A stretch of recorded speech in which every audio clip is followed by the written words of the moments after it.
Invitamos a la mesa al profesor Antonio Urquizar, catedrático de Historia del Arte en la UNED. Como se ha mencionado anteriormente, investigador referencial a la hora de hablar de mayorazgos, nobleza y arte, y al que recientemente le han concedido un proyecto relacionado precisamente con arte y mayorazgos. Antonio, muchas gracias por tu asistencia hoy aquí. Te cedo la palabra. Bueno, gracias en primer lugar por la invitación a Alejandra y a Eduardo. Son, bueno, los temas que se han visto en este congreso son asuntos que han formado parte de la discusión, primero de los proyectos de tesis de Alejandra, y luego tuve la suerte de estar en la comisión que juzgó el tribunal de la tesis de Eduardo, donde se habló también bastante de mayorazgo, y me alegra que hayan organizado este congreso, que podamos tener un espacio más amplio de discusión sobre estas cuestiones. Bueno, y gracias también al museo por acogernos, claro, que es siempre una suerte poder discutir aquí. Como ha comentado Eduardo, yo estoy arrancando un proyecto de investigación que lleva un año, que tiene que ver con el impacto de la figura jurídica y social y económica del mayorazgo en el campo artístico. Es un proyecto en el que tiene una extensión que recoge básicamente la Edad Moderna, pero vemos que acaba con la disolución de los mayorazgos a mediados del siglo XIX, básicamente desde las leyes de Toro hasta 1841. Y bueno, un proyecto sobre mayorazgo y campo artístico puede tratar de muchas cosas, y desde las ilustraciones de las fundaciones de mayorazgo hasta las casas solariegas, pero realmente no va de eso. Va sobre cómo la asociación entre esa figura y el mantenimiento de obras de arte dentro de las familias ha podido generar una serie de adherencias que tienen que ver con la forma en la que hoy entendemos el arte, el propio concepto de arte. Y partiendo de esa hipótesis, lo que intento ver es cómo se produce ese proceso para intentar trazar si existen esas adherencias y en qué tienen que ver. El punto de partida está a partir de un artículo que publiqué hace algunos años, en el que analizo el pleito de la testamentaría de la 13ª duquesa de Alba, que tuvo lugar entre 1802 y 1844. O sea, parto de una mirada retrospectiva, y luego volveremos a hablar de eso, ¿no? Ese pleito, que duró nada menos que 42 años en los juzgados, coincidió con el momento en el que se estaba debatiendo en las Cortes la disolución de los mayorazgos, ¿no? Y es muy interesante ver cómo las discusiones parlamentarias y los argumentos que se manejan en el pleito van en paralelo, entrecruzándose en muchas cuestiones. Incluso cómo el propio administrador de los Alba interviene en un momento determinado en el Parlamento, llamado por una de esas comisiones a hablar de las cosas que están pasando ahí. Bueno, entre otras muchas cosas, este pleito, sobre todo, en fin, hoy lo recordamos desde la historia del arte por algunas cosas en concreto, pero es un pleito en el que sobre todo lo que había eran tierras y cortijos, o sea, había mucho dinero por medio, y por eso duró 42 años. Pero en todas cosas había una serie de obras de arte.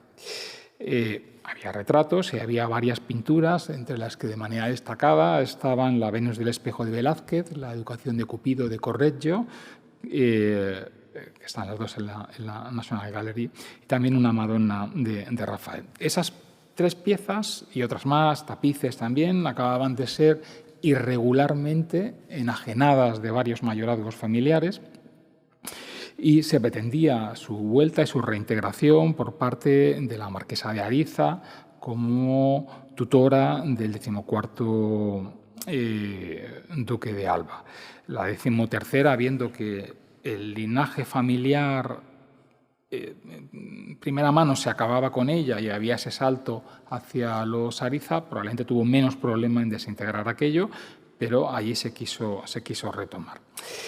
Es muy interesante este juicio en paralelo con los debates parlamentarios, porque los argumentos que aparecen allí ligan lo que podríamos llamar la comprensión del lugar social que tienen las bellas artes en esa formulación del siglo XIX de las bellas artes, con la definición del campo artístico en ese momento y toda la teoría social y económica sobre la estratificación social a lo largo de la Edad Moderna y en este momento de inicios del mundo contemporáneo. Se ve cómo la existencia de ese mayorazgo permite reclamar, y eso se ve en los argumentos jurídicos, en la respuesta de los jueces, en lo que el administrador de la casa dice, la existencia del mayorazgo permite reclamar un tipo de experiencia ante las obras de arte en la que se destaca su percepción social en relación con el linaje. Y también se destaca la capacidad, la condición que tienen las obras de arte como objetos que son a la vez semánticos y estéticos. Estamos hablando del siglo XIX.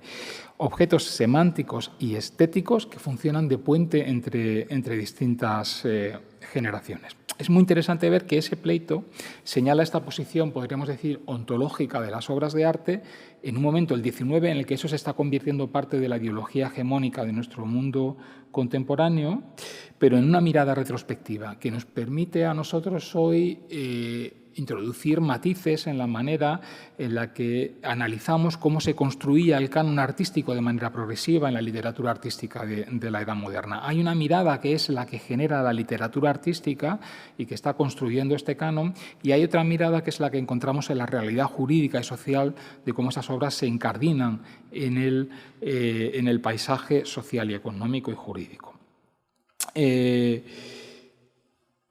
Digo, y es importante que está esa mirada, esa contemplación de las obras como objetos semánticos y estéticos, en los que la vinculación con el linaje y la familia es importante, y también el valor económico de las cosas que están introducidas en las vinculaciones en los mayorazgos, pero también es interesante ver en el proceso cómo el naciente campo artístico, lo que en el siglo XIX y en el XVIII va a ser la mirada estética articulada de una forma conceptual, se ve como eso progresivamente va ganando también un campo. Y eso en sí mismo se va convirtiendo en algo que interesa para explicar la vinculación de las obras a los mayorazgos. Ese es el punto de partida y esa es la vista desde el XIX. Luego volveremos a hablar de esto con un poco de más detalle. Me gustaría también destacar que la vinculación y los efectos, las implicaciones sociales y económicos de los mayorazgos han sido muy estudiadas, han sido muy señaladas. Los efectos de esto sobre el sistema artístico han sido apuntados en algunas ocasiones, pero yo creo que lo que está todavía por apuntar son, como decía antes, las adherencias ideológicas que esto tiene sobre la forma en la que nosotros hoy todavía vemos las obras de arte. Es interesante que en el diccionario de Covarrubias, en 1611, la palabra memoria, cuando Covarrubias define la memoria, introduce el mayorazgo para explicarla, ¿no? Dice que cuando quiere concretar, cuando quiere especificar en qué se concreta la memoria, usa dos elementos. Unos son los edificios y otros son los mayorazgos, ¿no? O sea, esto a mí me parece muy importante porque él no está aquí definiendo qué es el mayorazgo, sino está definiendo qué es la memoria y los elementos que tiene para definirla. Uno, podríamos decir, una tradición humanista, son las piedras, son los edificios, y el otro es una figura jurídica, ¿no? Y esto nos explica muy bien cuál es el horizonte general. Bueno, como decía antes, los mayorazgos existen desde la Edad Media, pero se codifican legalmente de una forma muy articulada en 1505 con las leyes de Toro, cuando permiten la ampliación de su uso y la regulan de una forma más clara, hasta que terminan por desaparecer jurídicamente en 1841. Sabemos que es una vinculación jurídica que liga la propiedad de una serie de bienes a un tronco familiar, es una propiedad colectiva y extendida en el tiempo, con una transmisión de la titularidad que depende de unas reglas que están establecidas en la fundación.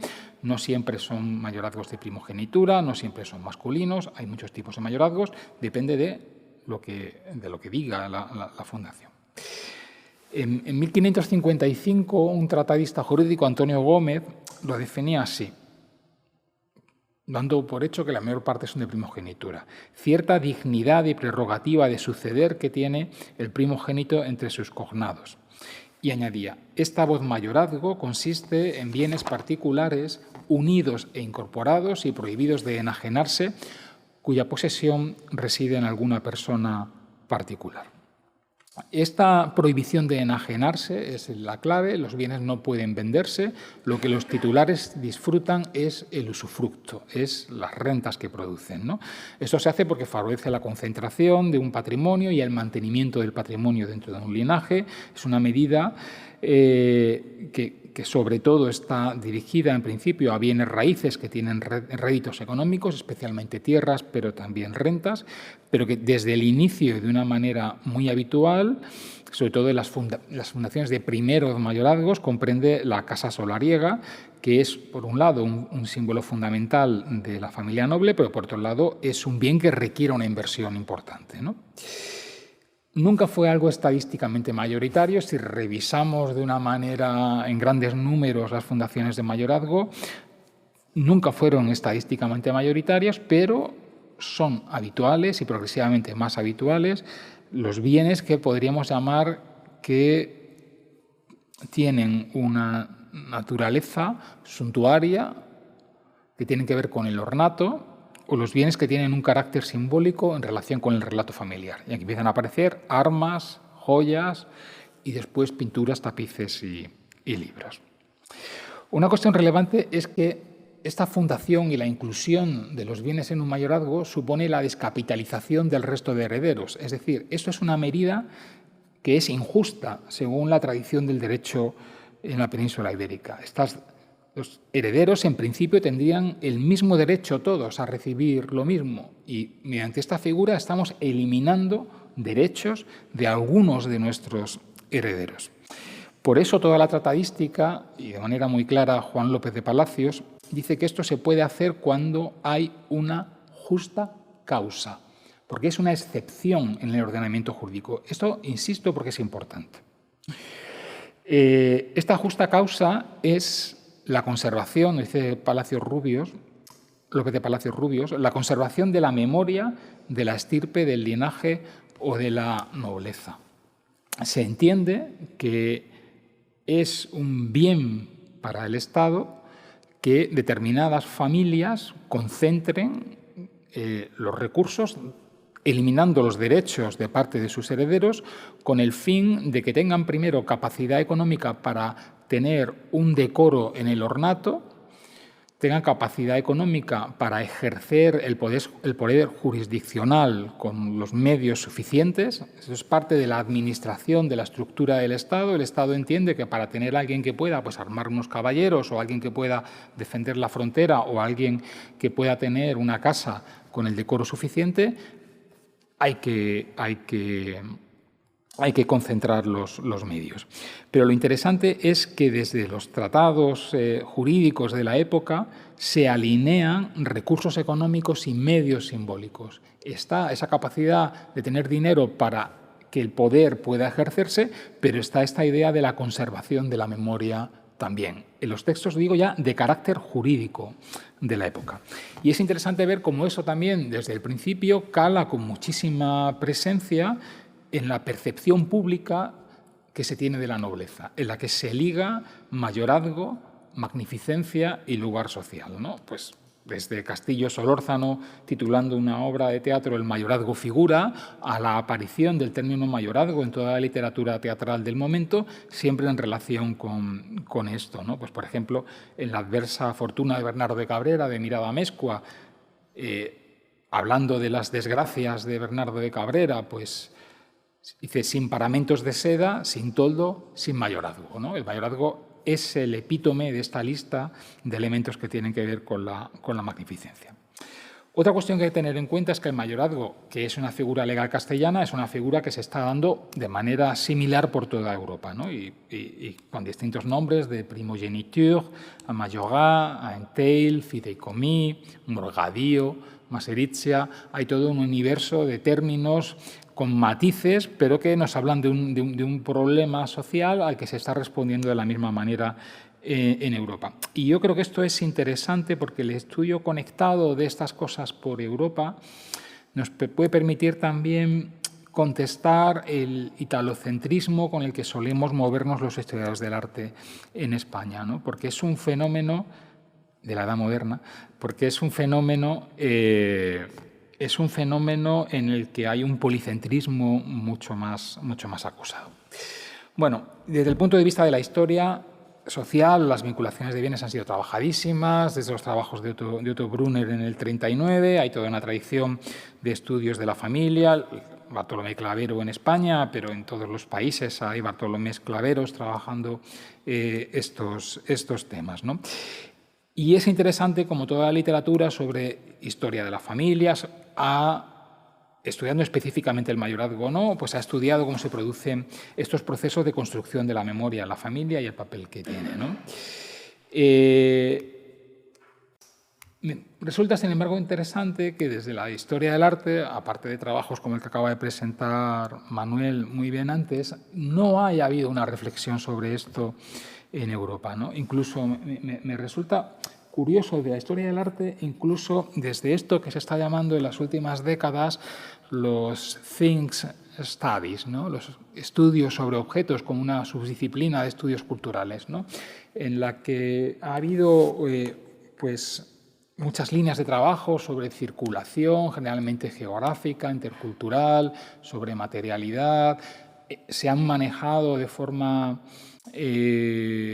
muy habitual una serie de términos que tienen que ver con la biografía de los objetos, la vida de los objetos, el reciclaje de los objetos que están aquí, pero que han circulado en toda la literatura europea y anglosajona sobre ese término y también en España en distintos proyectos que nos hablan de la temporalidad de los objetos también, pero se ha hablado poco de la conexión con el mayorazgo, ¿no? Y en el punto de vista, además, de la subdisciplina de historia de las colecciones, me resulta particularmente curioso porque en esta ola que tenemos en la historia del arte de ir arrojando frases, a ser posible varias en un mismo párrafo, de Avi Warburg y de Walter Benjamin.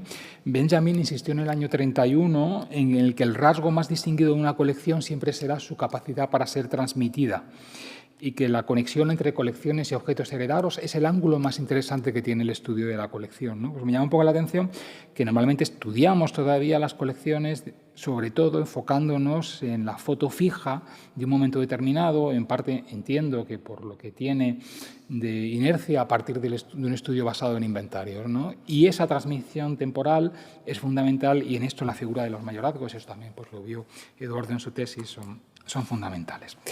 Bueno, voy a enumerar una serie de ángulos que a mí me parecen fundamentales. El primero es el que tiene que ver con movilidad y campo artístico. ¿En qué medida podemos correlacionar esta inclusión de bienes en mayorazgos con el proceso de fundación de mayorazgos que se realiza en el momento en el que unas determinadas familias afianzan su posición dentro del Estado noble? Un ejemplo paradigmático de esto es el Marqués de Leganés, pues uno de los grandes coleccionistas del siglo XVII. El marquesado le fue concedido en 1627. La colección tan conocida, trabajada e importante del Marqués de Leganés la conocemos sobre todo por dos inventarios de 1630 y 1642. Como he dicho, el título lo recibió en 1627. Esos conocidos inventarios de 1630 y 1642 no son otra cosa sino listados de agregaciones de obras de arte, de pinturas al mayorazgo familiar. Y eso no ha sido visto de este ángulo. Él tiene ese interés, él hace esto y lo hace pensando en que esto se inserte en el linaje. Y se hace 3 años después de la obtención del título. Pues esta correlación entre movilidad y campo artístico yo creo que es importante. Otra es la que tiene que ver con la temporalidad de la obra de arte. Cuando se asocia una obra de arte con un mayorazgo, se están introduciendo distintas capas de temporalidad en ella que tienen que ver con la proyección sobre los descendientes y con la mirada sobre los ascendientes, que es una forma de mirar el mundo que es particularmente nobiliaria, ¿no? Y como digo antes, con el énfasis historiográfico que hemos tenido en los movimientos geográficos y de dispersión de las obras, creo que también es importante mirar con este ángulo que tiene que ver con la temporalidad. Otra cuestión es la que tiene que ver con el canon y la jerarquía de las artes, ¿no? Hay una jerarquía de las artes que se establece en la literatura artística en el modelo vasariano, pero hay otra jerarquía más compleja que sabemos que es la que está funcionando en la realidad, y las agregaciones a mayorazgos nos pueden revelar bien cómo se produce, cómo se vive esa estructura, ¿no? Es en fin, ya hace años que se tiene claro que esta estructura es compleja y las pinturas están en relación con los tapices, con las armas, con las reliquias. El mayorazgo es otro de los campos en los que eso se ve con mucha claridad, ¿no? Y podemos deducir muy bien de los datos. Otro ángulo fundamental, y hemos visto antes dos ejemplos muy importantes de ello, es el ángulo del género. El ángulo del género en relación con la familia y con la utilización de las obras de arte. El mayorazgo nos puede aparecer en principio como, porque lo es, una más de las herramientas jurídicas y sociales que se dispusieron para el refuerzo del patriarcado. Eso es algo evidente con un funcionamiento habitual de carácter patrilineal. Pero podemos ver hasta qué punto aquí hay, por un lado, un posible impacto de refuerzo del patriarcado en la construcción del sistema artístico, o podemos ver también ahí cuáles son las estrategias de género para negociar dentro de este espacio. Existieron, aunque menos, mayorazgos de línea femenina, como sabemos.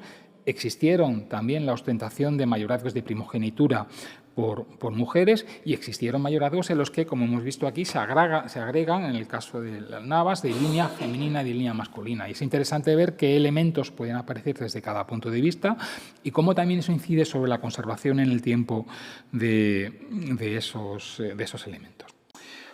Otro ángulo que a mí me parece fértil es el que tiene que ver con la observación de los distintos ingredientes que están en equilibrio y en tensión en esta primera construcción del campo artístico a lo largo de la Edad Moderna, del concepto canónico de obra de arte que se crea en la teoría y en la práctica de la Edad Moderna hasta cristalizar en el concepto moderno del siglo XIX.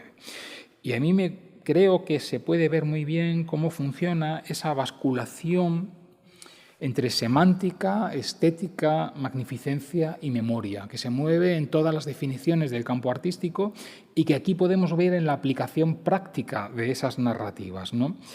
Podríamos ver cómo es evidente que el valor monetario es muy importante en la vinculación de los bienes, porque se quiere asegurar los recursos y la magnificencia de los sucesores, pero también es evidente que hay un interés por vincular bienes que están ligados al recuerdo de las virtudes, es decir, a la memoria. Y es interesante ver cómo en ese recuerdo de las virtudes, y esto vamos a verlo ahora poco a poco, no está solamente el recuerdo de las virtudes clásicas de la nobleza, como es la virtud militar, sino el gusto, el recuerdo del gusto como virtud susceptible de ser marca de nobleza, es algo que también vamos viendo poco a poco en las agregaciones a mayorazgo.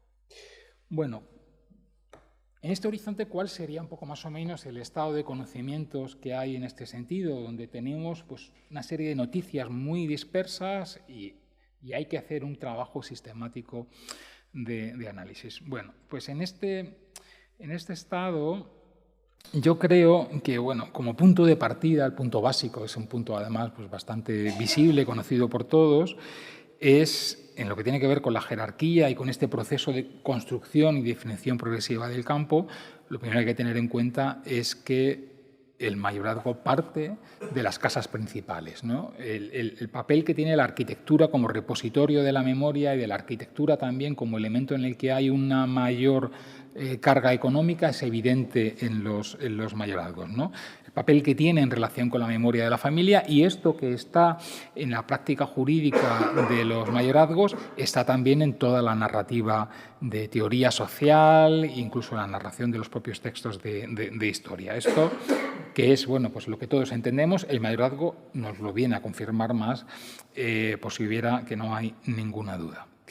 Luego es interesante ver cómo la introducción de esos otros bienes de ornato y de bienes simbólicos, es interesante ver cómo se va produciendo de una manera tímida y progresiva. Y eso también nos quiere decir algo.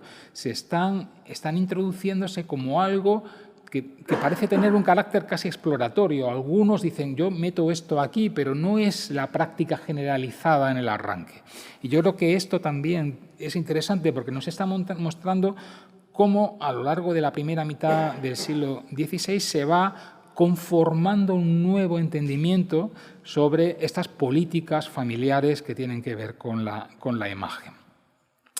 En lo primero que entra de una manera más clara son reliquias familiares que tienen que ver con funcionar como evidencias de los hechos virtuosos de los antepasados que justifican la propia nobleza de la familia. El ejemplo arquetípico de esto son las espadas de los antepasados o son los mismos trofeos de guerra. Voy a leer un texto, una cláusula del testamento del primer marqués de Santillana, porque muestra muy bien cómo se produce este proceso y el alcance, ¿no? Y es interesante además que es un texto que conocemos no solamente por el documento, sino porque luego lo repiten tanto Ardila como Ibáñez de Segovia, es decir, se convierte en una parte de la memoria familiar a lo largo de la Edad Moderna, ¿no? Y cuenta ahí, dice el primer marqués de Santillana, por cuanto yo heredé de don Íñigo López de Mendoza, mi señor y padre, y me dejó en testamento, dice, una espada ancha de la celada, con la cual yo he servido a los reyes muy esclarecidos y católicos, don Enrique, don Fernando, doña Isabel, nuestros señores, 8 veces de capitán general con su estandarte real, las 5 en entradas que hice en la Vega de Granada, en Alcalá Real, y en Alhama, y últimamente en Granada, y con ella he entrado en batalla, y patatín, patatán, ¿no? Lo interesante es que dice, esta espada que yo heredé de mi padre por su testamento, yo la voy a meter en el mayorazgo. Y aquí hay un cambio ya, ¿no? Y lo hago para que mis sucesores tengan memoria de esto y sea voluntad de que la lleven a su lado como yo he hecho, ¿no? Y que quede dicha espada en el mayorazgo para siempre jamás. Bueno, pues hay un cambio aquí entre una política que es la que venía siendo habitual de sucesivas legaciones testamentarias al deseo de incluirla en un mayorazgo, y es algo que él se siente necesitado de justificar. Hago esto porque es la espada que acompañó a mi padre y me ha acompañado a mí en las batallas y se tiene que quedar aquí para ser memoria. Ese es uno de los primeros momentos en los que vemos esta entrada de los bienes. Progresivamente, además de estas cosas que ya digo, incluso la espada se tiene que justificar, progresivamente empiezan a entrar otras cosas. Otras cosas que tienen que ver con este asentamiento primitivo, en la primera mitad del XVI, de un primer campo artístico en el que el dinero y la escenografía tienen mucha importancia. Se ve que lo que hay es un interés por asegurar una reproducción transgeneracional de lo que podríamos llamar escenografías suntuarias de raíz familiar. Lo que se quiere asegurar es que mis descendientes tengan un ornato equivalente al que yo tengo y que eso se convierta en algo familiar. ¿Qué ocurre? Que progresivamente se entiende que parte de ese ornato lo ocupan elementos que hoy estamos llamando obras de arte desde nuestro campo artístico o desde el campo artístico que de manera primitiva se está formando en la primera mitad del XVI en España y que luego estará mucho más claro en el siglo XVII. Y es interesante ver cómo ese interés por la reproducción o el mantenimiento del ornato se da con este marco general ideológico de ornato, se da en el siglo XVI, pero se da también en el siglo XVIII. Y es interesante ver cómo simplemente van cambiando los repertorios. Por ejemplo, hay una fundación de mayorazgo, la primera que tienen los Medina Sidonia, en la que entran bienes de este carácter que se da en el siglo XVIII, pues se combinan las pinturas allí con libros y con instrumentos matemáticos, ¿no? Que es algo pues, que no podemos pensar que fuera a suceder con los instrumentos matemáticos de esa manera tan clara en el XVI, pero es esa misma idea del ornato. Bueno, un documento, pongo aquí ejemplos puntuales entre los muchos similares que hay, la Fundación de Mayorazgo de Francisco de los Cobos en 1541. Este es interesante porque es una de estas fundaciones que están dando inicio a una nueva posición muy distinta de la que él tenía antes o de la que tenían sus antepasados. ¿Qué coloca allí? Pues coloca los palacios de Úbeda y Valladolid y dice con los bienes muebles que contienen, ¿no? Y los detalla. Joyas, piezas, la cama de estado de brocado, paños de tela, las alfombras de baba roja, los paños de Petrarca, el dosel de brocado, las alfombras que le había regalado Carlos V tras la victoria de Túnez, el anillo de la coronación que Carlos V había llegado en Bolonia. ¿Qué hay aquí? Pues yo quiero que mis sucesores tengan los palacios, los tengan tan bien ornados como yo los tengo ahora y que conserven unos bienes que entran aquí por su capacidad para la memoria. Si aquí entran tapices, si aquí entran pinturas, no es porque yo tenga un interés específico por lo que llamaríamos campo de las bellas artes, sino porque entiendo que es parte del ornato necesario para mantener. Como estos, un montón. Tenía aquí otro documento parecido en el que es interesante cómo se meten en el mayorazgo, la capilla de una familia. Estamos hablando de que una de las ramas de los Alcalá se mete en el mayorazgo la capilla y el resto de ornato, de tapicerías y pinturas que hay en la casa que se vendan en Almoneda, ¿no? Bueno, ¿por qué? Porque se piensa que son más fácilmente intercambiables. Un ejemplo interesante en este campo, que yo creo que da un ángulo de interpretación interesante, es qué pasa con los tapices, ¿no?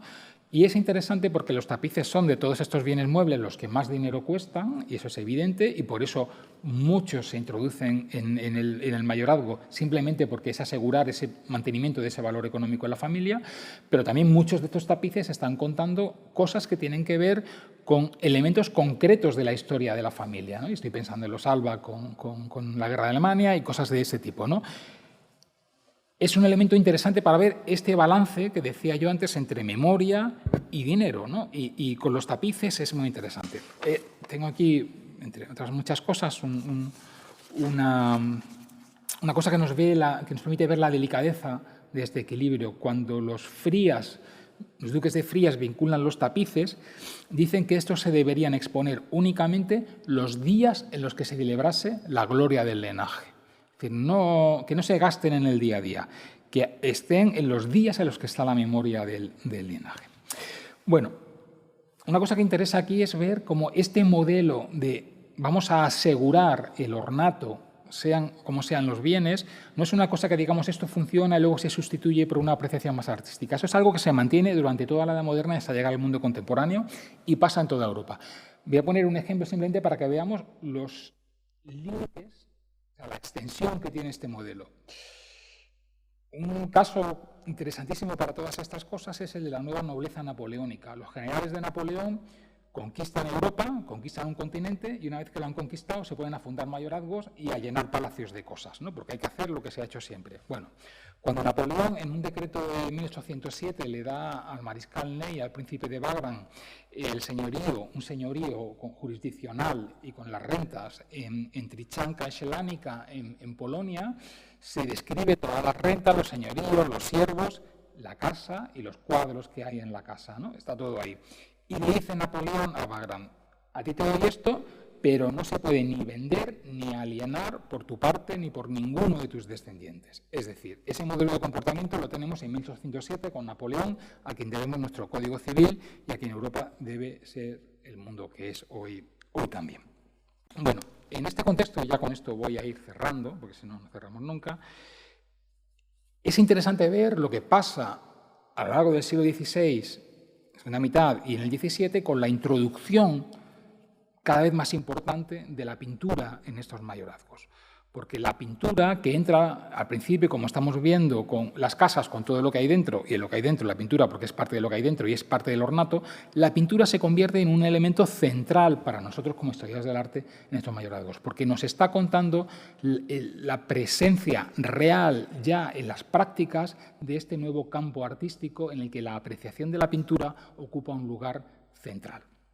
Hemos visto antes el ejemplo de Leganés. Esto empieza a partir del XVI. Es interesante, por ejemplo, por poner un ejemplo italiano de cómo esto pasa en Italia en el XVI. Isabela pues la gran coleccionista a la que todos conocemos, a la que ponemos como arquetipo de la nueva circulación de conceptos y de obras en este proceso.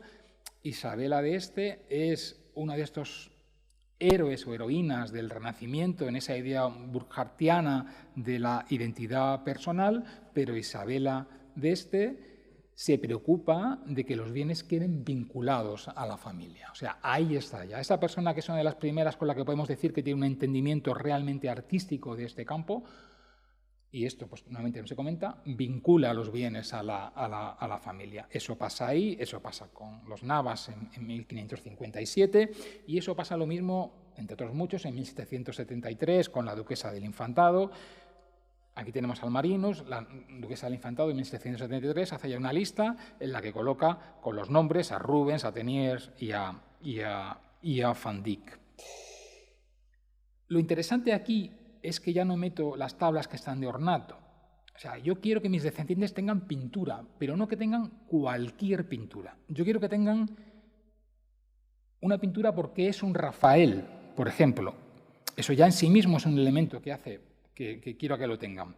Pero tampoco cualquier Rafael, sino el Rafael que ha estado en mi familia, el Rafael que está hablando que mi familia desde hace tiempo sabemos quién es Rafael y sabemos que hay una cosa que es el campo artístico. Esto es interesantísimo verlo si lo vemos retrospectivamente desde el siglo XIX. En ese pleito de los Alba, una cuestión fundamental era que en las fundaciones de mayorazgo del siglo XVII se había dicho en una, que es la de Luis Méndez de Haro, que entrarían las pinturas y los tapices que fueran originales y de mayor estimación. Y en la siguiente, la de su hijo Gaspar de Haro, se decía que entraran 12 cuadros, los 12 mejores cuadros. Y ahora en el siglo XIX se ponen a ver, bueno, ¿y qué pensaban en el siglo XVII de cuáles eran los 12 mejores cuadros?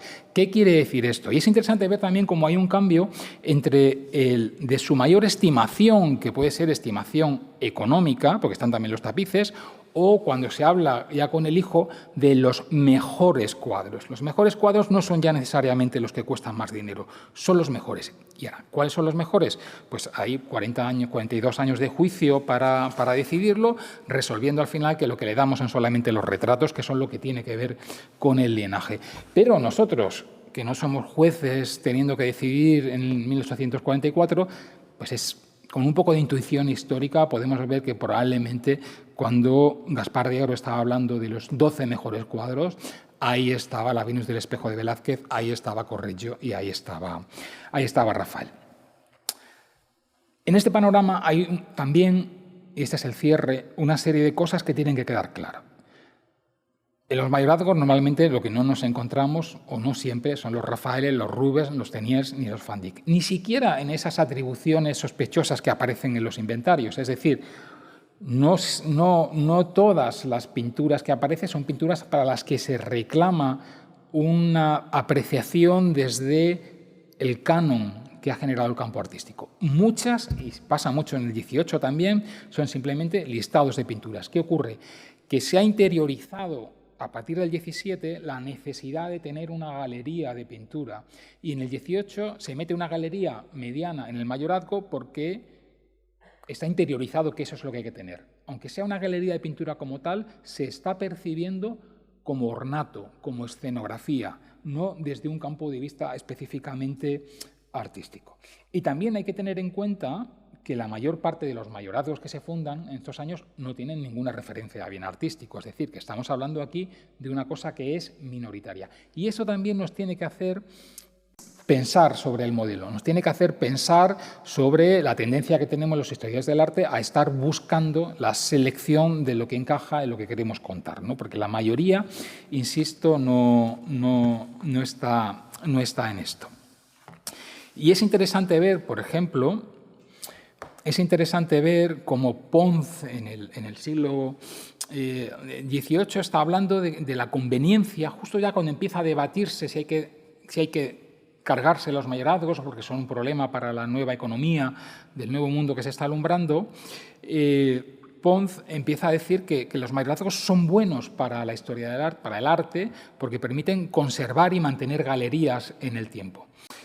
Eso podemos verlo nosotros para decir que eso es lo que la gente entendía, pero que Pons está denunciando diciendo es que esto hace falta, quiere decir que el comportamiento habitual era el contrario. El comportamiento habitual era la no formación de galerías y la dispersión y disolución de las mismas. El comportamiento habitual es cuando se muere el 9º duque de Medinaceli, que se vende la colección en Almoneda y el hijo le regala las hilanderas de Velázquez al rey. Ese es el comportamiento habitual.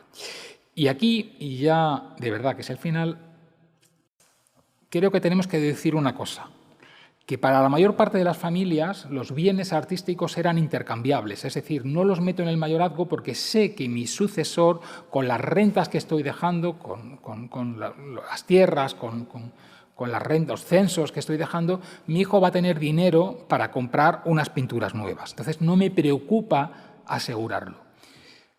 Eso es en la mayor parte de los casos. Y cuando se aseguran bienes más o menos intercambiables es porque no estoy tan seguro de que mi hijo vaya a tener rentas para eso y tengo que asegurarlo.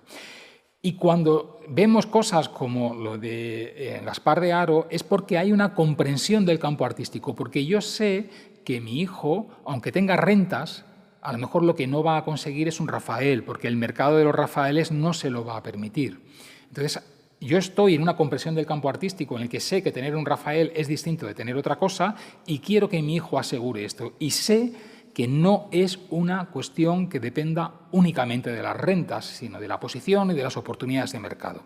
Y eso nos da también una idea sobre cómo empieza a generarse una comprensión del campo artístico que va más allá del dinero y en el que piezas que tienen un valor muy inferior a otras cosas de las que forman parte del universo suntuario y del universo de cambio normal de la nobleza, empiezan a tener valor como signos de las virtudes de la propia familia.